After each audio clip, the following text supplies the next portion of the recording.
Something unusual about his son tonight, but couldn't put his finger on it. I don't like where this is going. Oh boy. He looked the same, but had a grin that drew from ear to ear. You okay, buddy? The father asked. The son nodded, still with a grin, before saying, Daddy, check for monsters under my bed. The father chuckled a bit before getting on his knees to check only to satisfy his son. There, under the bed, pale and afraid, was his son, his real son. He whispered, Daddy, there's someone on my bed.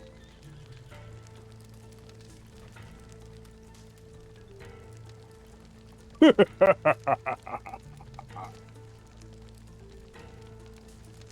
I can't get up. Yeah, that was a I mite can't get creepy. up. I need to get closer. Thanks, That one was spooked. E Spacey. Hiker decided to go to a hike by himself. Something he was not very used to. The whole day was normal. Trees and bushes engulfed the surrounding. He enjoyed being outdoors. The mountains. Nothing seemed strange to him. That was until he was making his way back to his car. He figured an 8-hour hike was good enough. The sky was already getting dark and he needed to get back fast, actually. What was odd was how much he didn't recognize the trail back. He began to panic. Night had hardly taken over, and all he had was a flashlight and no clue of how to get back.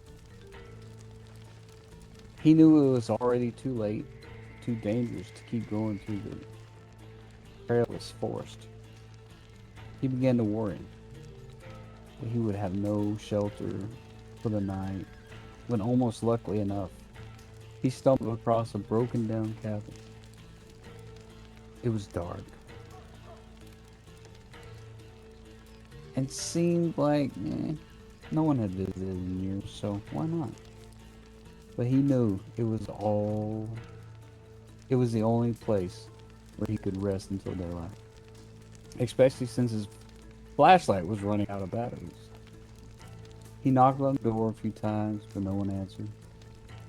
So he let himself in, where strangely enough, a perfect bed fitted for one person awaited him in the center. He knew that if the owner came back, he could explain himself. He was sure that the owner wouldn't mind. Or was even probably dead, who knows. So he went ahead and got himself comfortable in bed. As he tried to sleep, he couldn't ignore the collection of paintings around the room. Portraits of strangers looking into people, all peeping at him, each wearing a smile that sent chills up his spine. Not too long after, his exhaustion from the hike got the best of him, and he was able to ignore the faces. The next morning, he got up early and was shocked to see there was no paintings around the room, the windows.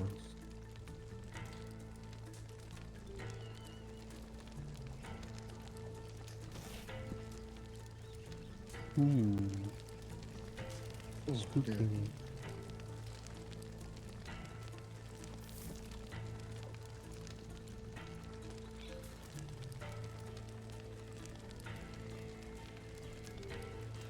Oh, baby, chilly. One more. You ready? Yep. I don't know if anybody else heard that, but I did. Yep, yep. All right. Yeah, that was right behind my head. I didn't hear nothing. Are you ready? Here we Me go. either. I am so happy. The people of Valentine still whisper about the Devil's Hollow, Oh God. a wolf-like no other that roams these parts under the cover of night. They say these creatures isn't any regular wolf. It's a monster. Black beast, larger than any man, with eyes like burning coals, and a howl that makes even the hardest men shudder. Those who cross the path call it Blacktooth, after the rows of jagged, rotting teeth it bears just before it pounces. The legend goes back to cold, dark winter in 1870, when a strange fur trapper came through Valentine. He was a quiet man, kept to himself mostly, except when he drank. Folks say they'd see him up in the saloon, whispering about an enormous wolf he'd been tracking. A beast whose prints were as large as his hand, and always found near places where folks had disappeared. A demon in wolfskin, he muttered. One night, the trapper vanished. No one saw him again. But strange tracks appeared around the town. Huge wolf prints in the snow, clinging homes and doorways.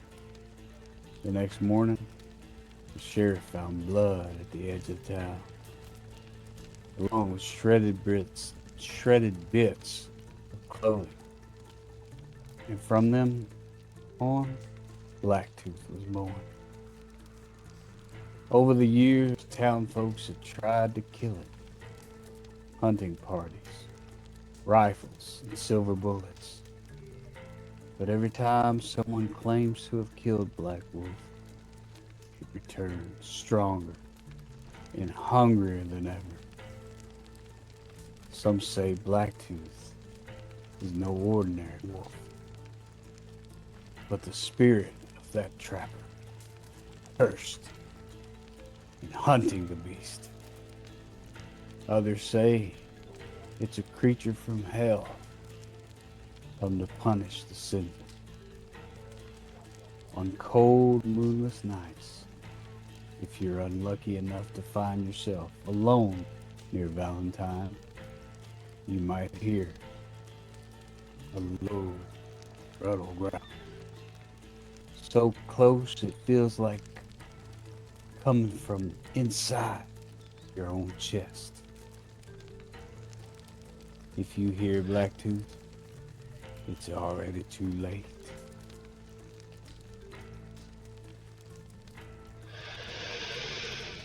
You can only hope it takes okay. quick. Oh my God. Oh, I want Don't to. get me. I'm like, I need a privy. did. I need a privy right now. Because those who Mm. survive speak of stench of rotting flesh and the feel of sharp teeth in your flesh. They carry scars they won't show, wounds that never heal, and a look in their eyes that says they've seen hell inside. So tonight, when you walk the streets, keep a close ear. The moment you hear that howl in the distance, take heed. Blacktooth only hunts alone, in silence, until it's right behind you. oh, shit. Oh shit.